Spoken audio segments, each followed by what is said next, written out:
अस्सलाम वालेकुम। मेरे स्पेशल से व्यूअर्स के लिए मैं बना रही हूँ आज पोटैटो नूडल्स बॉल। बहुत ही क्विकली रेडी हो जाते हैं। वेरी यमी रेसिपी, जल्दी से रेडी कर लेते हैं। आलू लिए हैं मैंने हाफ के जी, बॉयल हैं और इनको क्विकली मैश कर लेते हैं। 1 कप मैंने मैदा लिया है, उसको 3 to 4 मिनट्स मैंने रोस्ट कर लिया है। साथ ही इंस्टेंट नूडल्स रेडी कर लेते हैं क्विकली, जैसे रेडी करते हैं। चिकन फ्लेवर मैंने लिया है और आपने इनको बिल्कुल ड्राई सा रेडी करना है, ठीक है। और ये है स्प्रिंग अनियन, इनको बारीक बारीक चॉप कर लें। चॉप करने के बाद ये क्वांटिटी में तकरीबन हाफ कप थे। फिर इसको नूडल्स में शामिल कर लें और मिक्स करके रख दें। अब हम पोटैटो का मिक्सचर रेडी कर लेते हैं। इसमें मैदा शामिल कर लेते हैं और साथ ही इसमें जाएगा 1 टीस्पून नमक।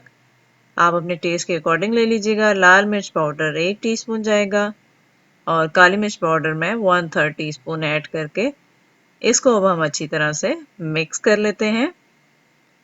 इस तरह से ये रेडी हो जाएगा। 1 एग चाहिए हमें, 1 पिंच ऑफ सॉल्ट ऐड करके इसको मिक्स कर लें। ब्रेड क्रम्स मैंने चॉपर में जल्दी से रेडी कर लिए थे। स्मॉल पोर्शन ऑफ पोटैटोज का लेके आपने तकरीबन 1 टेबलस्पून नूडल्स का मिक्सचर ऐड करना है। हाथों को ग्रीस ज़रूर कर लीजिएगा ऑयल के साथ और फिर बॉल्स की शेप देनी है आपने। इस तरह से सारे क्विकली मैंने रेडी कर लिए हैं। सबसे पहले अब एग की कोटिंग कर लेते हैं अच्छी तरह से और फिर ब्रेड क्रम्ब की कोटिंग करके ऑयल प्री हीटेड होना चाहिए हाई फ्लेम पे और फिर बाद में मैंने मीडियम फ्लेम पे इनको फ्राई कर लिया अच्छा सा गोल्डन कलर आने पे। रेसिपी अच्छी लगे तो लाइक, शेयर और कमेंट कर दें। Thank you.